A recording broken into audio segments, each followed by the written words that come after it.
la paupérrima influencia ejercida en la educación argentina, tras la caída de Rosas, 1852, infiltró en la patria, falacias que hasta hoy perduran y efectúan daños irreparables. Los ejemplos transmitidos por la Revolución Francesa con su supuesta libertad, fraternidad e igualdad, no pretendía más que estatizar la trilogía masónica de la Santísima Trinidad. Disfrazaron su institución con abundantes mentiras. Decían luchar por obtener supuestamente una nueva forma de vida para los desposeídos, escondiendo en su fondo, no ser una revolución por ellos contra ricos, sino todo lo contrario. Fue realizada para unos pocos ricos frente a la ingenuidad de muchos pobres. El padre Sáenz, conocedor auténtico de su aplicación y resultado, además de entenderlo un producto judaico-masónico, expone su contenido en una conferencia de 13 magistrales capítulos, los cuales por su extensión transmitiremos uno diariamente.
Vamos a empezar entonces el tema. En los años 1793 y 94, que son los que ahora nos ocupan, la persecución se volvió más feroz, si cabe, que en los tiempos anteriores. Fue una persecución que abarcó toda Francia, no solamente París, pero inicialmente se expandió desde París. Había anteriormente un régimen de semitolerancia que había predominado, pero dejó lugar a una persecución mucho más virulenta que comenzó en el otoño del 93 y persistió hasta julio del 94. Una persecución no ordenada formalmente por la ley, pero sí permitida y hasta fomentada por el poder público. Fue una política de Estado, podríamos decir. Los excesos fueron increíbles. El carácter así de crueldad se acentuó. Recordemos solo a uno de los verdugos que actuaron en este tiempo, un tal Albite, quien gustaba añadir a la burla la ferocidad, obligando a los sacerdotes a seguir una sacrílega procesión en la cual un burro ataviado con hábitos episcopales llevaba reliquias sobre el lomo para hacer todo ello objeto de burla. El terror que se empleó contra la Iglesia en Francia lo que buscaba, sobre todo, era simple y llanamente la eliminación del sacerdocio. Tal fue la meta que se propusieron. Se trataba por la persuasión o la amenaza de que los sacerdotes se viesen forzados a devolver sus credenciales de sacerdocio. Cada uno tenía como una credencial, devolverla, renegando oficialmente de su estado, una especie de apostasía pública. La operación fue emprendida por doquier y dio lugar a escenas lamentables. El mismo Albite, al que acabamos de nombrar, bajo quien se había organizado la procesión del asno obispo, se enorgullecía de haber impulsado a 322 sacerdotes a abandonar su estado. Más aún, procuraba que se llevase la apostasía hasta lograr que contrajesen matrimonio, y hacía de Celestina, buscando novias a los sacerdotes, no pocas veces en circunstancias burlescas y cómicas. Se quiso ir más allá, tratándose de borrar todas las huellas que a lo largo de los siglos había ido dejando el cristianismo en la vida francesa. Muchos grandes monasterios fueron derribados, como Notre Dame de Montmartre, y sobre todo la gran abadía de Cluny, obra maestra de la Orden de San Benito y una de las expresiones románicas más sublimes de la historia, cuya demolición fue iniciada entonces. El espléndido campanario, casi lo único que nos queda ahora en pie, muestra lo que sería esa catedral y el salvajismo que implicó la destrucción. En Tours, la venerable Basílica de San Martín, el gran patrono de Francia, tras haber servido de caballeriza, fue adquirida por un fanático que la hizo saltar el día del santo. La Sainte-Chapelle, reliquia donde estaba la corona de espinas de Cristo, traída por San Luis, propiedad nacional, en venta, se la calificó con un gran letrero, estuvo a punto de ser destruida. La Catedral de Notre Dame de París quedó convertida en almacén de vinos requisados. La política antirreligiosa fue produciendo sus frutos. Durante los últimos meses de 1792 y los primeros del 93, numerosos curas constitucionales, recuerda que estaban los que se habían jurado, habían hecho el juramento, juramentados o constitucionales, la condición civil del clero, y los otros que eran los refractarios, los que resistían, los más valientes. Bien, digo que en estos tiempos, en este lapso, numerosos curas constitucionales comenzaron a casarse, así como también varios obispos constitucionales. El padre Aubert, por ejemplo, que era vicario de una parroquia de París, tras recibir la bendición nupcial, no de manos del párroco, sino de un sacristán, que era la promoción del laicado ya de aquel tiempo, se trasladó a la asamblea para presentarles a su mujer, un hombre muy atento, caballeresco. Un diputado llamado Besar, aprovechó la ocasión para exponer ante la Cámara las ventajas de estos matrimonios. Cuando los curas, dijo, tengan sus propias mujeres, los confesionarios solo van a servir para hacer garitas, para policía o cosa por el estilo. Con frecuencia estos sacerdotes recién casados pretendían permanecer en sus puestos, ejerciendo, como antes, las funciones de su ministerio y, si fuera factible, tratando de acceder a cargos de mayor dignidad, porque también entre ellos estaba el grupo no de los trapenses, que eran muy sacrificados, no de los trepenses, los que querían trepar para escalar posiciones dentro de la Iglesia constitucional. Quedémonos en algunas de las figuras que se destacaron entre los curas constitucionales. Uno de los más sobresalientes, para el mal, ¿no?, fue el padre Henri Grégoire, tan famoso, a quien ellos llamaron el Papa de la Iglesia Constitucional, porque era como una eminencia gris. Desde él se puede reconstruir lo que fue esta iglesia jacobina, esta iglesia de la Revolución, fiel al proyecto demoledor. Grégoire fue elegido obispo de Blois por una ínfima minoría politizada. Recuerdan que la Constitución del clero ordenaba que solo fueran obispos los elegidos por el pueblo. También la soberanía del pueblo debía ejercerse en este campo, y votaban, incluso aunque no fueran católicos, agnósticos, ateos, socialistas, todos votaban. Bien, este hombre fue elegido en ese ambiente, en esa situación. Ni el pueblo cristiano en serio, ni el clero tuvieron parte en dicha promoción, ya que todos ellos deseaban conservar al obispo legítimo, porque ese era un usurpador, iba a echar al verdadero, que no había prestado juramento, y veían injusto nombrar a alguien en una sede que no se encontraba vacante. El obispo intruso se dirigió a su sede para ser consagrado, pero claro, al principio no era fácil encontrar un obispo que aceptara hacerlo, porque era entrar en conflicto con Roma.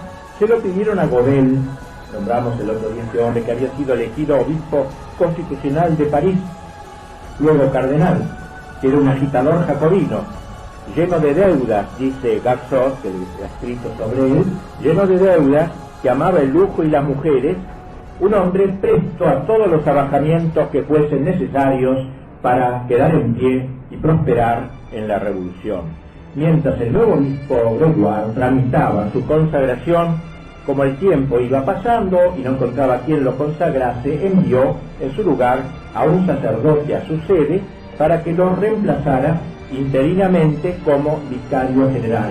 Era un tal Chabot, ex capuchino, predicador del materialismo, que se había hecho elegir diputado de la Asamblea, hombre cínico y fastuoso, que gustaba cantar en las orgías, se dedicaba a eso sobre todo. Cuando había una orgía él era el cantor y para mayor asco de todos no vacilaba en vestir sotana, con lo cual todavía era más repugnante un hombre que hiciera todas estas cosas, esta mezcla de cosas. En algunos casos, obispos que estuvieron extraviados retornaron en su momento al surco de la Iglesia. Un ejemplo es Claudio Follet, uno de los obispos juramentados, a quien se le echó en cara una carta pastoral que había enviado a su clero contra el matrimonio de los sacerdotes, por lo que fue llevado ante los tribunales, considerándoselo un apóstata de la causa revolucionaria. Al fin acabó en prisión. Un conde, conocido de que lo conocía él y estuvo algún tiempo en la cárcel juntamente con él, refiere este testimonio que nos muestra cómo este hombre volvió. Dice: el obispado de Calvados, donde era el obispo, lo había curado de las ideas que expresó en el círculo social, y al fin volvió a ser un sincero sacerdote. En un instante, dice este testigo, este amigo, en un instante en que los hombres ya no sienten necesidad de engañar, expresó su firme fe y arregló su conducta a sus principios. En la cárcel ya, cada día rezaba con fervor su breviario, leía la Sagrada Escritura y recitaba en alta voz un capítulo de la imitación de Cristo. El Apocalipsis era el libro de la Biblia que leía de mejor gana. Y agrega este testimonio interesante, este conde, este duque amigo de él, dice: afirmaba que San Juan, en la isla de Patmos, había previsto exactamente la Revolución Francesa y confesaba que esta no había sido fácil de entender hasta la toma de la Bastilla, pero desde entonces su inteligencia resultaba espontáneamente.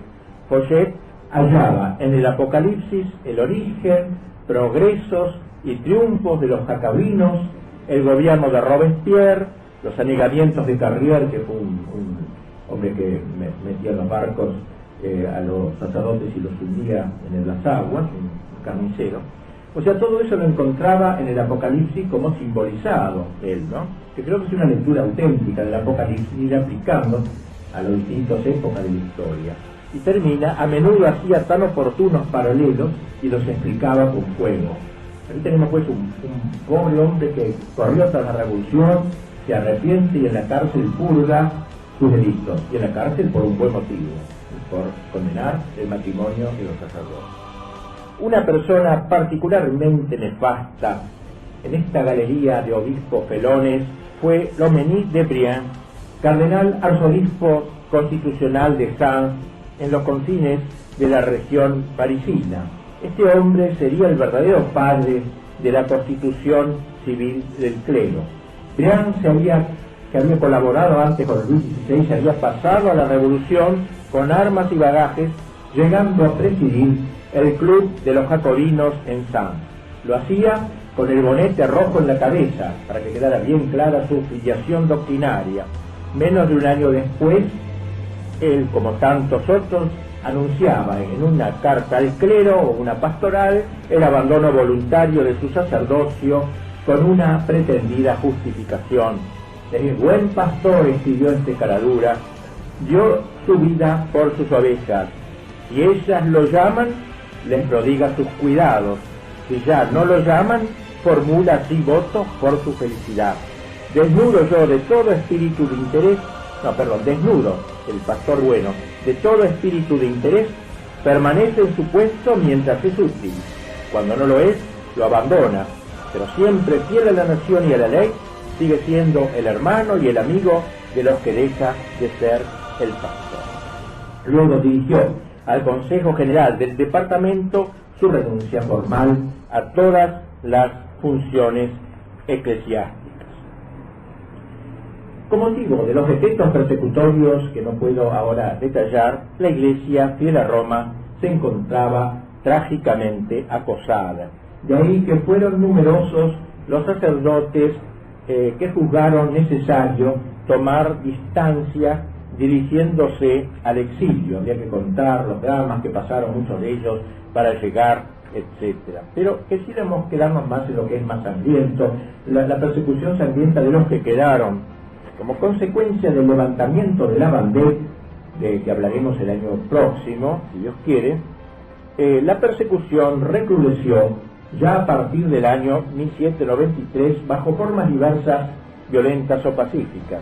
El 25 de agosto de ese año, una diputación de maestros de escuela propuso a la convención que la educación estuviese solo en manos de los laicos, y trajeron un chiquito perfectamente preparado, previamente programado, que pidió, por favor, dijo el chico, un pequeño Mozart, un genio de 8 años, se dirigió a la asamblea, y la asamblea lo escuchaba, al niño que era la razón hablando de la naturaleza, decía que en lo futuro se los instruyese en los principios de los derechos del hombre, dijo el chico, de la igualdad y de la Constitución, en lugar de que se les predicara sobre un pretendido Dios que de hecho no existía. Pronunció bien el discurso, lo leyó y fue aplaudido. Se ha observado que durante este periodo la Revolución Francesa introdujo una liturgia del terror, una especie de ceremonial según el cual la persecución tenía que empezar por el clero. Primero se torturaba y mataba a los sacerdotes y a las monjas y después a los demás. Muchos interpretaban aquel verso de la Marsellesa, que una sangre impura breve en nuestros surcos, como si hiciese especial referencia a la sangre de los sacerdotes. Esa era la sangre impura que debía lavar los surcos de la Francia revolucionaria. Por las crónicas que nos quedan, sabemos que un considerable número de víctimas consideraban su muerte como un acto cultual, ellos mismos, una liturgia, como veremos enseguida al dar algunos ejemplos. No deja de conmover la resistencia del clero fiel con más de 1000 muertos en estos meses. Fue el gran holocausto del sacerdocio católico.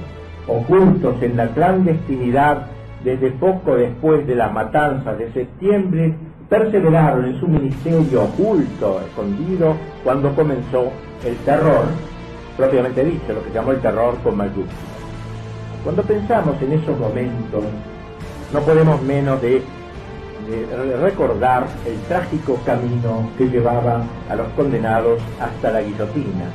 Tras su viaje, a veces lento en las carretas, al llegar al lugar de la ejecución, eran sentados en fila muy cerca del cadalso. Allí esperaban su turno, mientras oían el ruido de la cuchilla triangular al caer, y luego el gesto del verdugo que, tomando la cabeza con la mano de los pelos, la mostraba a la muchedumbre antes de arrojarla al cesto en el montón de los guillotinados. Pero hubo otros tipos de muertes aún más terribles, por ejemplo con motivo de la represión del levantamiento de la Vendée, y particularmente crueles fueron también las anegaciones de Nantes, cuando desde barcas abarrotadas de cautivos se arrojaba a los mártires al fondo del río Loire, torrente excelentemente revolucionario, como decía el salvaje representante Carrier, torrente revolucionario, o sea que residía el fruto de la persecución.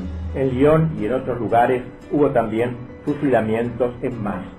De tanto podemos recordar el famoso martirio de las 16 carmelitas de Compiègne, una gesta realmente heroica, arrestadas por haber seguido viviendo en comunidad a pesar de la supresión de los monasterios, fueron llevadas ante el tribunal revolucionario. Ellas se habían mantenido firmes, y cuando el obispo Godel, aquel obispo enemigo, quería entrar al convento, le cerraban las puertas en las narices, porque no lo reconocían, era un obispo hindú. Una de las monjas cuando fue llevada con las demás, la comunidad toda al tribunal, tuvo la presencia de ánimo suficiente para preguntar al terrible Fouquier Tinville, que hemos nombrado como uno de los más terribles represores, digamos, le preguntó ella, dígame, ¿qué es lo que usted entiende por el término de fanáticas con que las acusa? Y él le respondió, el fanatismo de ustedes es ese estúpido apego a absurdas prácticas religiosas. Y ella, al oír eso, quedó contentísima. Hermanas mías, ya lo han oído, se nos condena por nuestra religión, que dicha morir por nuestro Dios. Es decir, por un motivo estrictamente religioso, sin ninguna mezcla con lo que podría ser político o de esa índole. Al pie del patíbulo, las 16 monjas esperaron su turno, renovaron sus votos, cada una. La superiora quiso ser la última en morir para poder alentar a las demás. Pasó primero la novicia más jovencita, se arrodilló ante la madre superiora y le pidió permiso para morir. Luego hicieron lo mismo las demás. Y mientras subían las gradas, iban entonando las estrofas del Veni Creator.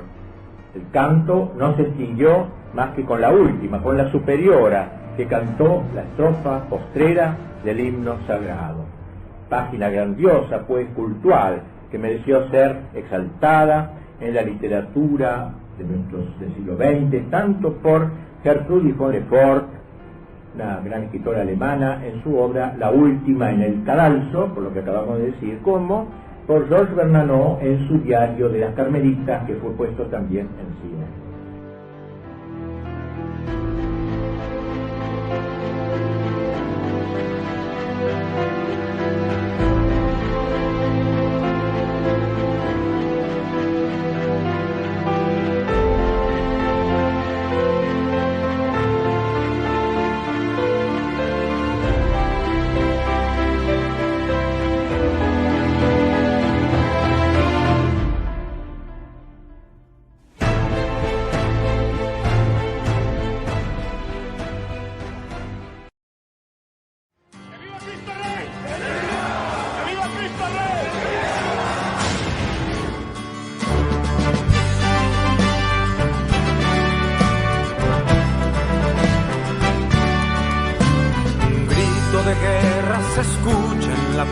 De la tierra y en todo lugar, los prestos guerreros empuñan su espada y se enlistan para pelear.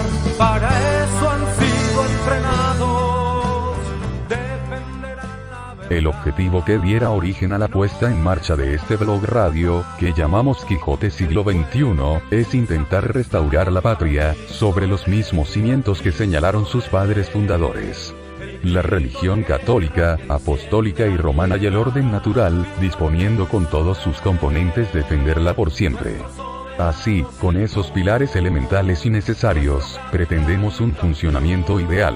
Practicando a su vez la filosofía clásica, ejecutando una política auténticamente nacional, con profundo amor fraternal, intentaremos la integración y colaboración de todos sus medios, formalizaremos la unidad de esos principios, con fe, esperanza y caridad para lograr la asistencia de Cristo, Rey de las Naciones. A quien rogamos nos dé la fuerza y voluntad de saber oponernos a todo quien atente contra ello. Por desigual que resulte enfrentar este conglomerado de apátridas, cómplices al modernismo ateo, socialismo, progresismo marxista, o como les guste llamarse, pero agregados siempre, a prestarse a la entrega de nuestro suelo al maléfico nuevo orden mundial.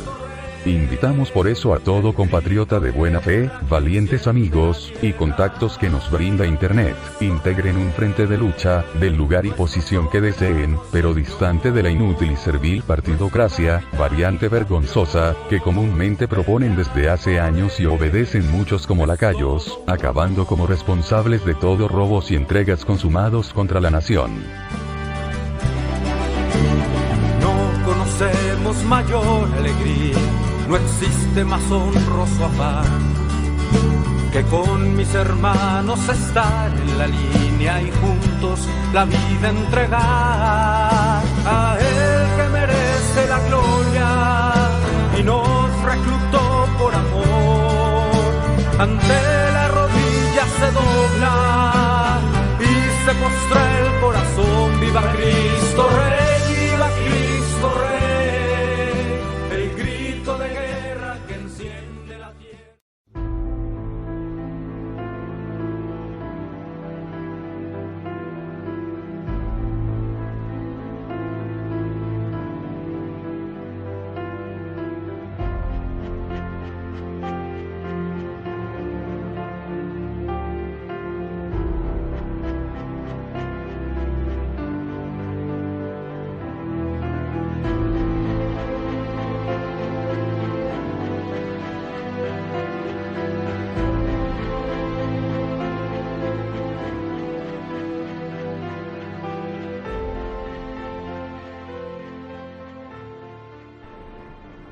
La magnanimidad ejemplar de los sacerdotes y religiosos mártires fue apabullante.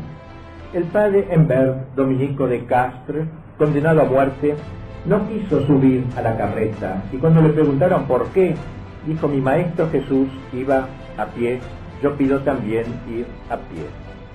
El padre Cormó, párroco en Bretaña, se negó a disimular, cuando le hicieron el juicio, la menor partícula de verdad durante el interrogatorio, proporcionando él mismo argumentos a sus acusadores. Como decir, yo además dije misa ahí, y la dije escondido, todo para mojarle la oreja a los mismos acusadores. Se dio ese lujo, digamos. El padre Noé Pinot, otro gran sacerdote, conducido a la muerte por escarnio, con alba y casulla, lo revistieron de sacerdote, recitó al pie del patíbulo el introito ad altare Dei, el comienzo de la misa. Iba a celebrar su última misa ahora en el cadalso, su última participación en el sacrificio de Cristo. No sería justo, preferir el ejemplo heroico de numerosos laicos que murieron en testimonio de su fe. Por ejemplo, una joven sirvienta de 22 años, Marie Langlois, que denunciada por el párroco constitucional, un prior en la iglesia, al ser interrogada en el tribunal, no vaciló en burlarse visiblemente de los jueces y de sus estúpidas preguntas. Un empleado fue guillotinado por habérsele hallado una imagen del Sagrado Corazón con la inscripción Cor Jesu Miserere Nobis. La persecución logró que la iglesia refractaria desapareciese casi del escenario público. Lo único que ahora subsistía era la iglesia constitucional. Y se ha señalado que mientras se consideró al clero fiel como peligroso, el clero constitucional se vio colmado de favores por parte del gobierno, pero en cuanto se dispersó aquel clero fiel, le tocó a su vez el turno al otro, por lo que le quedaba de catolicismo. ¿Tan grande es la diferencia, se preguntaban algunos impíos, entre los curas antiguos y los nuevos? Cierto que estos son elegidos por el pueblo y prestan el juramento debido, pero al fin de cuentas no enseñan los mismos dogmas que sus predecesores, no celebran la misma liturgia en los mismos sitios, con idéntica solemnidad, con los mismos ornamentos. Y entonces comenzó la persecución a estos pobres traidores, este destino para quienes optaron por defeccionar, creyendo así poder eludir la persecución. Pero no toda la Iglesia constitucional capituló. Lo que dividió sus aguas fue el intento del gobierno para que el clero renunciase al sacerdocio, y hasta ahí no llegaron. Eso no lo quisieron hacer. Varios cedieron por debilidad, por temor, por interés, abandonando sus funciones, repudiando su misma ordenación, pero otros se negaron a dar el paso. Veamos algunos casos, ante todo el de Monseñor Godel, cardenal arzobispo, como dijimos, constitucional de París. En noviembre del 93, una delegación de representantes entró en su palacio en París para pedirle que se presentase en el ayuntamiento e hiciese allí solemne abjuración de la religión católica. Ya directamente esto, ni siquiera sacerdocio todo. Godel se negó, declarando que no encontraba error alguno en su religión y por lo tanto se mantenía en ella. Haz lo que quieras, se le dijo, pero si mañana no has abjurado, serán sacrificados tú y tus compañeros. Tras alguna discusión, llegaron a un acuerdo. Se le admitió que no renegase explícitamente de sus creencias, pero Godel consintió en abdicar de sus funciones episcopales. El día señalado se presentó en el ayuntamiento seguido de sus vicarios y un pequeño grupo de aterrorizados sacerdotes y comenzó: representantes del pueblo, os ruego que escucháis mi declaración. Yo pertenezco por mi nacimiento al pueblo y ya en mi juventud amé la libertad y la igualdad. Elegido por mis conciudadanos para la Asamblea Constituyente, no aguardé la declaración de los derechos del hombre para reconocer la soberanía del pueblo. La voluntad del pueblo ha sido siempre la suprema ley y la sumisión a su voluntad mi primera obligación. Esta voluntad popular me elevó a la silla episcopal de París.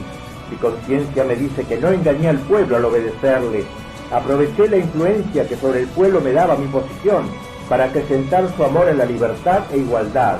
Pero hoy, cuando está próximo el fin de la revolución, hoy cuando la libertad avanza con paso firme, hoy cuando todas las voces se unen, hoy no ha de haber otro culto nacional sino el de la libertad e igualdad.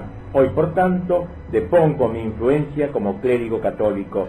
El pueblo me eligió, el pueblo me despide, es la suerte de un doméstico a las órdenes de su dueño. Mis vicarios se adhieren a mi declaración. Deponemos sobre esta mesa nuestro nombramiento de sacerdotes. Ojalá que este ejemplo apoye el imperio de la libertad e igualdad. Viva la República. Al día siguiente, ante la convención, se dejó poner el bonete rojo, gorro frigio, lo que hizo decir al presidente de la Asamblea: tras la abjuración que acaba de hacerse, el obispo de París es un ente razonable. Ya sigue a la razón. Gobel depositó a sí mismo sobre la mesa su cruz pectoral y su anillo.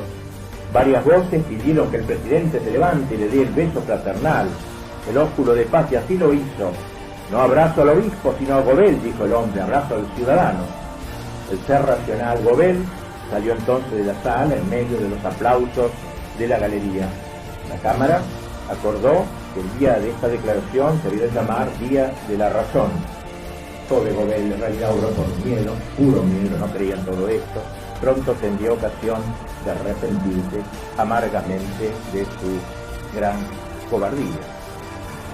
Bueno, y así hubo muchos casos. Monseñor Lalande, obispo del interior, aceptó fácilmente la invitación de dejar, ahora había de dejar el sacerdocio, dejar su episcopado. Era un deber para todo eclesiástico, dijo, de poner su cargo, así lo voy a hacer yo.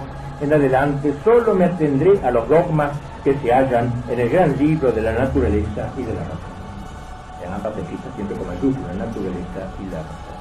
A estos obispos lo siguieron algunos sacerdotes. Así un párroco de París declaró: me he separado de los prejuicios que el fanatismo había inspirado a mi corazón y espíritu y devuelvo mi nombramiento de sacerdote. Estos sacerdotes habían depuesto, pues, valientemente, lo decimos con ironía, claro, las insignias de la superstición, juguetes propios de niños. Dios solo quería el ejemplo de las virtudes y el culto de la razón, y esa era, como dijo uno de ellos en adelante, la religión nacional. Finalmente, la comuna resolvió hacer un catálogo de los ciudadanos que habían resuelto dejar de ser sacerdotes. El texto dice: enregis pour inscrire le nom des citoyens qui voudraient en dépretisser. O sea, un registro, una lista para inscribir los nombres de los ciudadanos que querían depretisser, dejar el sacerdote, de sacerdotalizarse, depretisser, sacerdote, depretisser, dejar el sacerdote. Bien, esto es lo que queríamos decir del terror, que nos quedó un poco de la conferencia pasada, no hubo tiempo tanto de exponerlo. Y hoy ahora vamos a entrar a un aspecto que a mí me parece muy interesante, no sé cómo verán ustedes, y es este intento de crear una nueva religión. O sea, la Revolución Francesa no es un golpe de Estado, de sido un grupo de ateos, sino hubo un intento explícito de superar el cristianismo y suplirlo. Hay una suplencia, no es solamente atacar, sino suplir. En el curso de los años 93 y 94 se fue gestando uno de los propósitos fundamentales de la Revolución: suplir la religión existente, la que nos enseñó Jesucristo, por una religión distinta, inmanentista, brotada de abajo, de la razón, de la naturaleza, del hombre, en última instancia. Se propagó, de hecho, una especie de fe revolucionaria en las antípodas de la fe católica y en combate contra la misma. Por eso, Edgar Quinet, filósofo, historiador romántico y ateo del siglo XIX, ha podido decir con mucha justeza: la revolución es una religión nueva, una auténtica religión. Esta revolución, la democracia que creó, que instauró, es una religión, una suerte de religión. El único dogma que iba a quedar en la práctica hasta hoy. Y así, las nuevas deidades fueron la naturaleza, la libertad. Un sacerdote relata que en el departamento del norte donde él vivía, si a alguien se le ocurría decir gracias a Dios, lo consideraban sospechoso. ¿Saben lo que bien sospechoso? Era muy temible ese adjetivo puesto sobre la frente, sospechoso. Y acababa por ser detenido si decía eso. Debía decir, no gracias a Dios, gracias a la naturaleza. Tenía que decir cuando le había pasado algo bueno. Una cosa ridícula, nos parece ridícula, pero lo tomaron con empeño ellos, este proyecto. Los miembros del club de Moulins así se comprometían: juro que nunca tendré otro templo fuera del de la razón, otros altares que los de la patria, otros sacerdotes que nuestros legisladores, otro culto que de la libertad, la igualdad y la fraternidad. Se ve hasta qué punto los hombres de la revolución intentaron sacralizar su política. Primero hubo una desacralización del catolicismo, ahora se vuelve a sacralizar con una nueva doctrina. Hipólito Taine, el autor positivista, en su obra, una obra magnífica de él, inconclusa por desgracia, que se llama Orígenes de la Francia Moderna, escribe: en los albores de 1789 existe la creencia de que se vive en el siglo de las luces, en la edad de la razón, es decir, que había llegado una época de gran esplendor.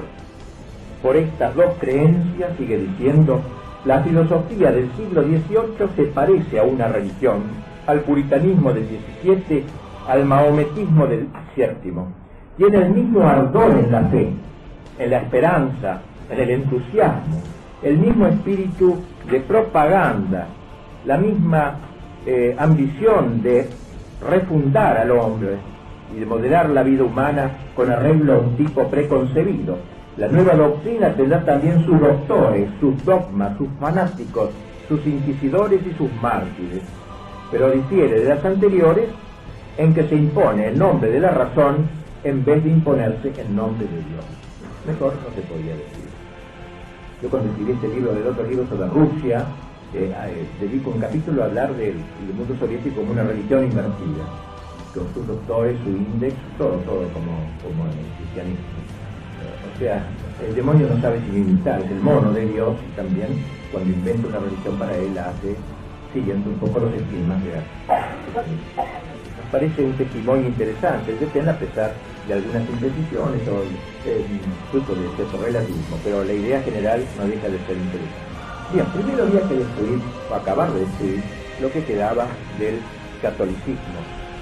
El designio descristianizador no fue, esto señalémoslo nuevamente, la obra de un grupo de enloquecidos, de sectarios exaltados, que iban por la calle, rompían iglesias, no, sino que fue una acción oficial propiciada por los poderes revolucionarios, sobre todo el llamado Comité de Salud Pública, que fue uno de los más sangrientos, la Convención, los jacobinos, los clubes y las administraciones departamentales. Fue el cumplimiento de una nueva etapa de la revolución. Comienza una etapa descristianizadora abiertamente. Si bien siempre la revolución, recuerdan lo que decía Barriel, se hizo contra los altares y los tronos, particularmente contra los altares, porque si el trono hubiera aceptado los principios de la revolución, lo hubieran tolerado, serían los déspotas ilustrados, pero el 16 hemos visto que en un punto, después de ceder tanto, se plantó.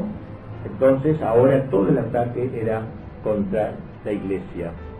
Si quisiéramos señalar una fecha más precisa de este movimiento contra la religión, digamos, podríamos poner el 5 de octubre de 1793, cuando la Convención, entre otros decretos, sancionó la abolición del domingo.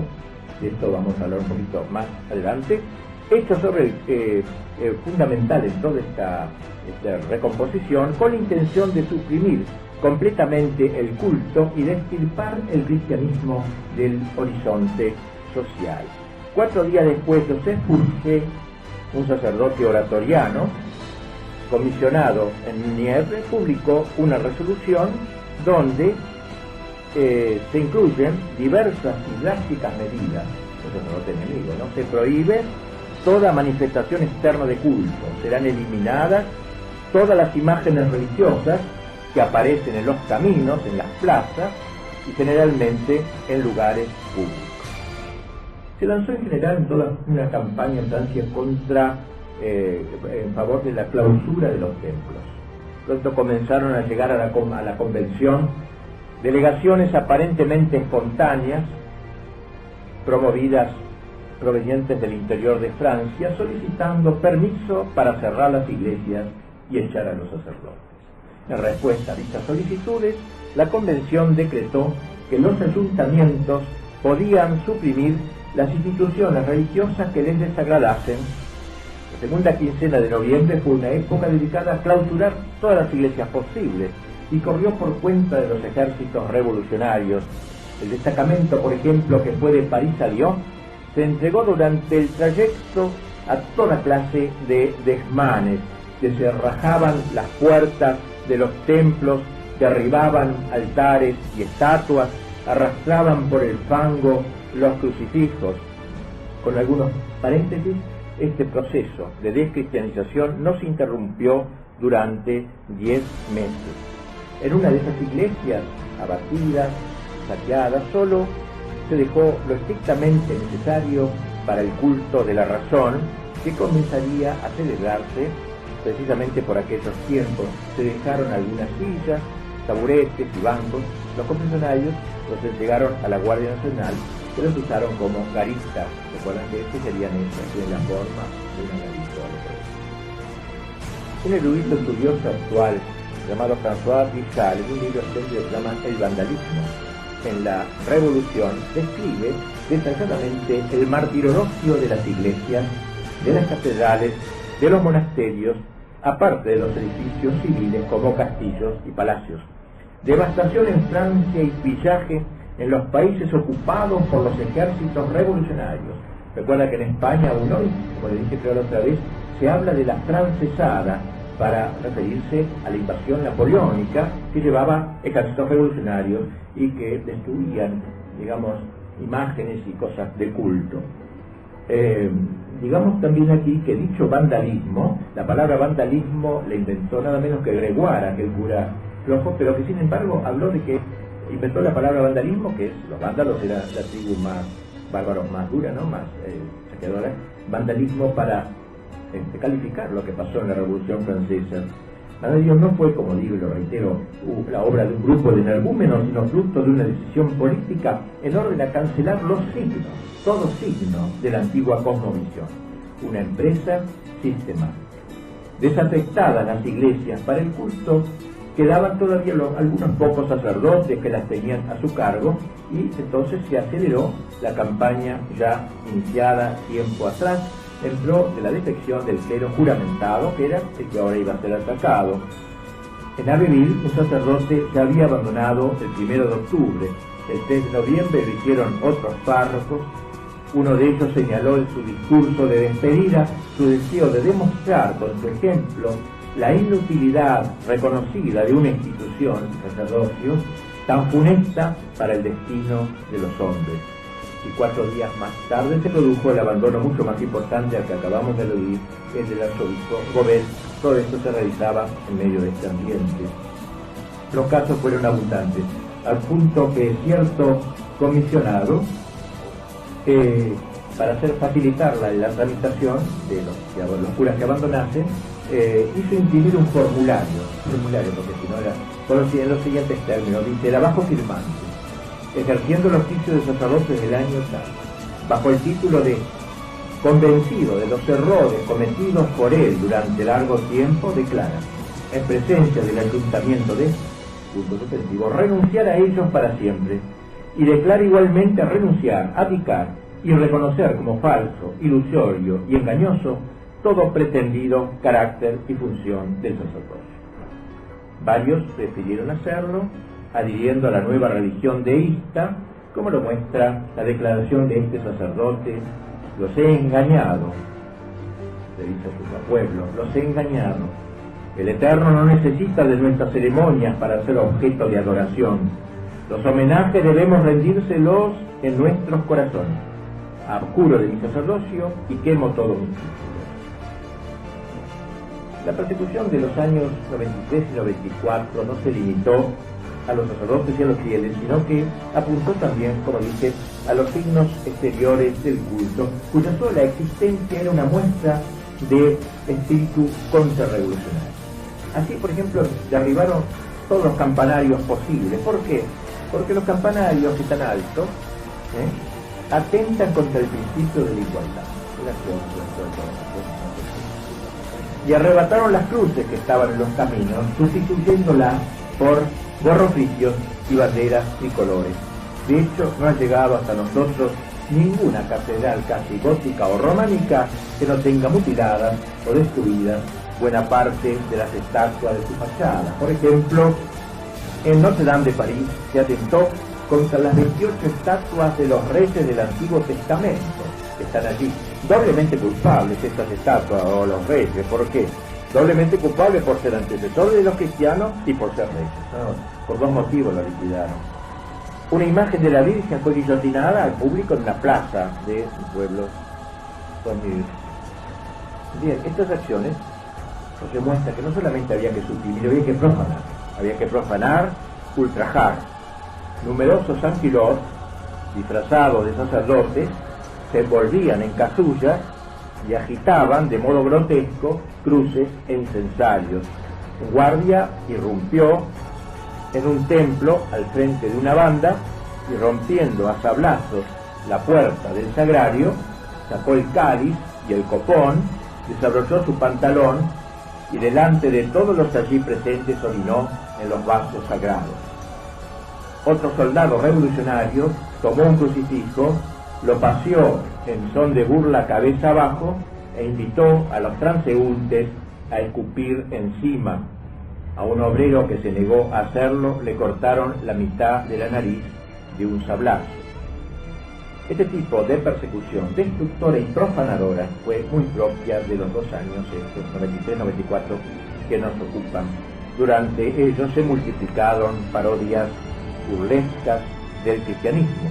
Asimismo se organizaron quemas de ornamentos sobre un bolquete de estiércol tirado por 4 burros, mientras muchachos y chicas bailaban por la noche en un seminario vaciado de seminaristas. Los no danzantes, y sobre todo los niños, quemaban una docena de retratos de obispos, cardenales y jesuitas, así como las imágenes de Cristo y de la Virgen. En una plaza de Lyon hicieron que un burro de cuya cola colgaba un crucifijo, la Biblia y el Evangelio bebiese el contenido de un cáliz. En Blois, el intendente organizó procesiones cívicas. Adelante iba un burro cargado de todos los atributos pontificios, con una mitra sobre la cabeza y una estola al cuello. El intendente, de casulla, estola y un báculo en la mano, quemó el misal en la plaza. En cierta ocasión forzaron al obispo constitucional a danzar en torno a la hoguera. Hemos hablado de una religión invertida, por eso buscaban con tanto ahínco, como veremos enseguida, suplir lo que destruían, tratando de sustituir punto por punto los diversos elementos de la religión cristiana. Por ejemplo, para poner un solo ejemplo ahora, mientras prohibían o anulaban los votos religiosos porque iban contra la libertad de la persona, etcétera, requerían una enorme cantidad de juramentos y votos cívicos. Juro defender la libertad, juro de uno tras otro, y el que no juraba caían encima, ciertamente. Como se ve, la persecución en este bienio fue terrible. Un devastador atentado contra los sacerdotes, los templos, las imágenes sagradas, las esculturas, las personas y los objetos. Pero no solo se destruyó todo de manera bárbara, sino en el marco de un ritual poco menos que sagrado, pues la destrucción fue acompañada generalmente por música y cantos compuestos a propósito para ridiculizar y blasfemar. Los dibujos de la época reflejan este extraño ritual y dan testimonio de que todo ello no ocurrió así nomás, espontáneamente, sino de una manera deliberada y previamente programada hasta en sus más mínimos detalles. Más aún, y según en su momento lo advertimos, antes de destruirse, los objetos se los empleó para parodiar lo que simbolizaba. Vamos a descansar un ratito y luego seguimos la segunda.